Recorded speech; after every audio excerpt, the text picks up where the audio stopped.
The Last Petal. A love story where magic was dying, but the heart was resurrected. A long time ago, in the lap of mountains, there was a beautiful kingdom called Zarinnagar. This kingdom was famous all over the world for its magic. The flowers here never withered, the rivers were filled with golden water, and the hearts of the people were always filled with joy. But slowly, as if someone had extinguished a candle, the magic of this kingdom began to die. The flowers began to wither, the rivers began to dry up, and lines of worry began to appear on the faces of the people. The princess of this kingdom was named Zara. She had the talent of magic since the age of 16. Her eyes were green, her hair was black and long, and when she smiled, it was said that the whole sky lit up. But now, she was not smiling, because there was only one person left in the whole kingdom who could still do magic, Princess Zara. And every time she cast a spell, a vein in her hand would turn red. Her heart would beat a little slower. The old magician of the palace once warned her, "Princess, every spell takes a moment from your life. If you cast too many spells, one day you will wither just like this flower." Zara listened. She understood, and still she cast her spells, because her people needed her. One morning, as Zara sat alone in the garden looking at the withered roses, there was a knock on the palace door. A young man stood outside, tall, strong-shouldered, with eyes the color of honey and a bag of medicine on his back. His name was Kian. He had come from a distant land called Green Mountains, where people knew the secrets of herbs and healing. "I have heard," he told the gatekeeper, "that the magic of this kingdom is dying. I have come to find a cure." The gatekeeper laughed. "So many people have tried. No one could. What will you do?" Kian simply smiled. "Let me in." Princess Zara herself allowed Kian to meet her. Perhaps she wanted to test every hope, or perhaps there was something different in his eyes. "You cannot fix magic," Zara said coldly when they first met. "I know," Kian replied softly, "but maybe I can save the person who was sacrificing herself to keep the magic alive." Zara's eyes widened. She had no idea that this stranger already knew so much. Over the next several weeks, Kian and Zara spent time together, searching for herbs in the mountains, reading ancient books about magic, and sitting under the stars at night talking. But Kian began to notice something. Zara was getting weaker every day. The red veins on her hands were spreading. The glow on her face was fading. But her smile never disappeared.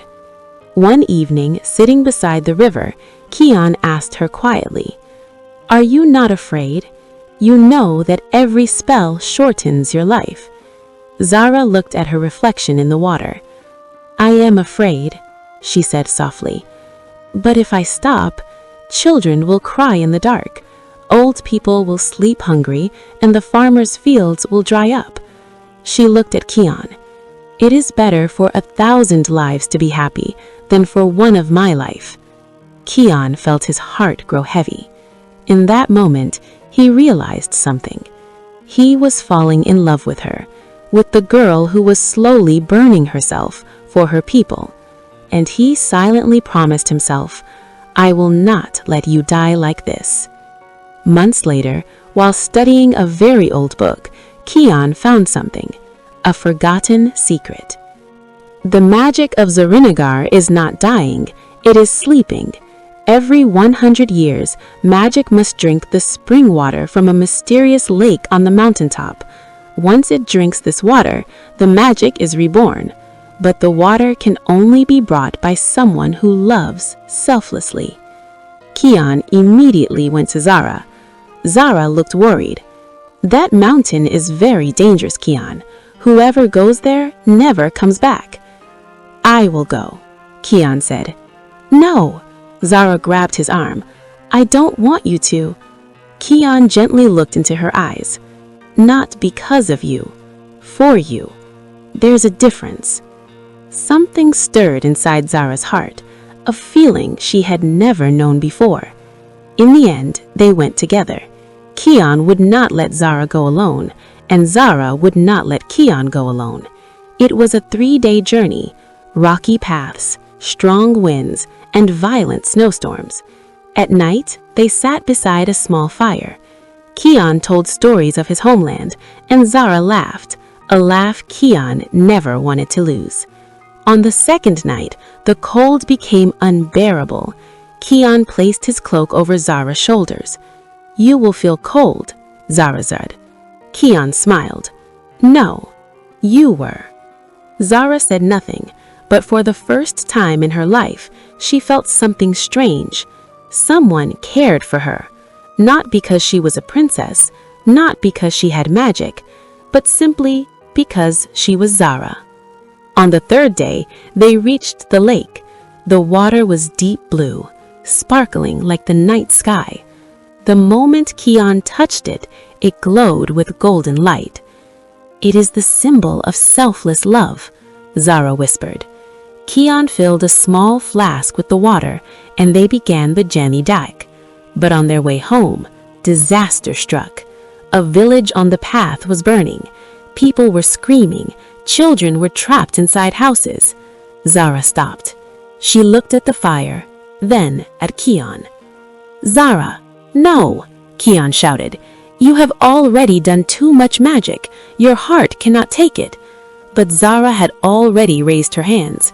A powerful wave of water burst from the river. The flames vanished. The children were saved. But Zara collapsed. Her body grew cold. Her breathing slowed. Kian held her tightly. Zara, Zara, open your eyes. She slowly opened them. The children are safe?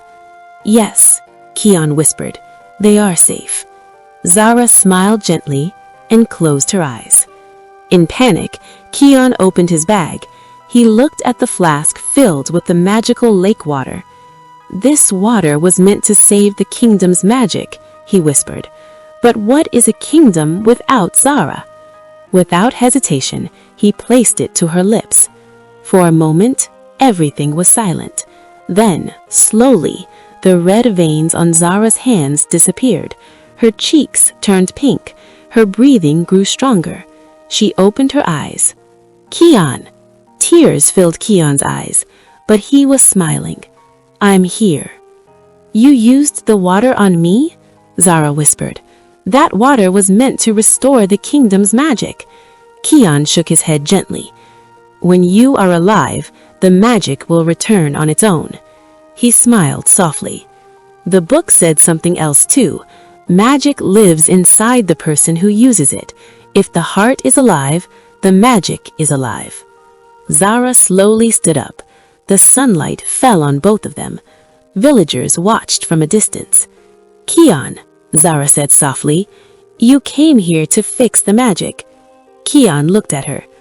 I came here to fix the magic, but I stayed because of you.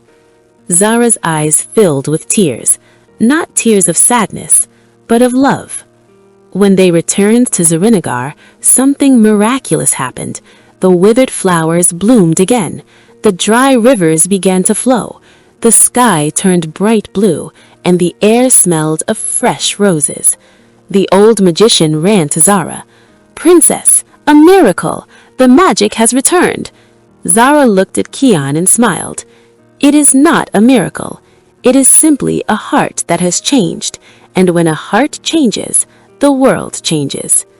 From that day on, whenever Zara used magic, the red veins never returned, because love had given her magic a new source, a source that would never run dry. Kian stayed in Zarinnagar, not a guest, not a servant, but the man who had become the husband of the princess who had finally learned the meaning of love. And whenever they sat together in the palace garden, Kian would show her a small dried rose petal he had kept from the day they first met. Why did you keep it? Zara asked once. Kian smiled, because when everyone believed the magic was gone, I saw there was still one petal left.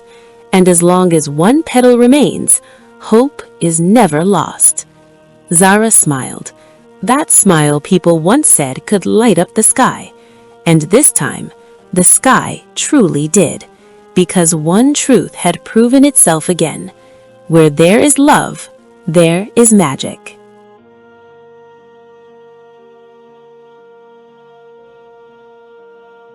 Please subscribe to my channel. It would mean so much to me.